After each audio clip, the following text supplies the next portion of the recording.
මතු පහළ වෙන මෛත්‍රී බුදුරජාන් වහන්සේ අනාගතයේ වඩිනව කොතෙන්ටද?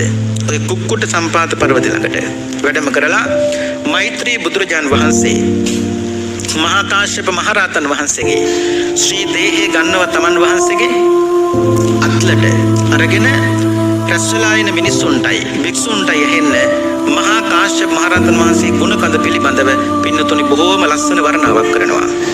මහණෙනි, මගේ මේ අත උඩ තිබෙන්නේ මට කලින් බුදු වුණු ගෞතම බුදුහාරංග ශාසනයේ හිටපු දුතාංගධාරී භික්ෂුන් අතරින් අග්‍රස්ථානයට පත්වෙච්ච මහා කාශ්‍යප මහරහතන් වහන්සේගේ දේහයයි බුදුහාඳුරොත් එක්ක සිවුරු මාරු කරගත්තු ස්වාමින්ව මේ ගුණ කඳ කියලා අවසන් වූ සැනින් මෛත්‍රී බුදුහාඳුරෝ තමන් වහන්සේගේ අත උඩ තියාගෙනම මහා කාශ්‍යප මහරහතන් වහන්සේගේ දේහය අනාගතේ ආදාහනය කරනවා. ඒ ආදාහනය කළාට පස්සේ තමයි පින්නතුන් මේ කතාව අහලා ඇති.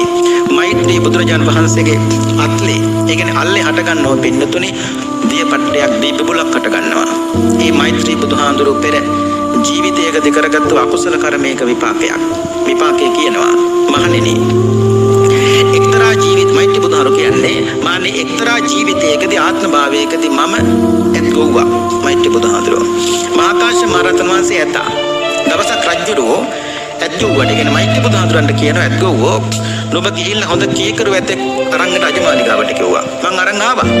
මෙදුලෙන් තිබ්බා. රජුරෝ මගෙන් අහනවා නුඹට හොඳට විශ්වාසද මේ තා කීකරුද කියලා. මං කිව්වා මට විශ්වාසයි කියලා. නුඹ කිව්වට මම මට බලන්න ඕන කිව්වා. නුඹ කුමන හෝ ක්‍රමයකින් පෙන්වන්න ඕනේ මේ තා කීකරුයි කියලා. ඇද්ගොව්ව මෛත්‍රී බුදුහාඳුරෝනේ කරපු දේ තමයි මාන්නේ මම එදා කරපු දේ තමයි යකඩ කෝරක් අරගෙන රතු පාට වෙනකන් රත් කළා මම කරපු දේ තමයි රජුරවන්ට පේන්නත් එක්ක එතෝ නුඹ කීකරු නම් විතරක් මේක හොඬ වෙලෙන් ගන්න කිව්වා. මහණෙනි, එදා මහා කාශ්‍යප එතෙක් වෙලා ඉන්න කාලෙත් කොච්චර කීකරුද කියන්නේ රත් කරපු යකඩ කෝර චිටි ගාලා හොඬ වෙලෙ පිච්චෙදි ගත්තා. එදා මම යකඩ කෝර දුන්නේ කවුද? මෛත්‍රී බුදුරජාන් වහන්සේ. අද උන්වහන්සේගේම දේහය කාගේද? මහා කාශ්‍යප මහරහතන් දේහය මගේ අත උඩ තියලා ආදාහනය කළාට පස්සේ මගේ අත දියපට්ටයක් කඩගත්තා. ඔය තමයි කියන්නේ බුදුන්ටත් කර්මඵල විපාක දෙනවා කියලා.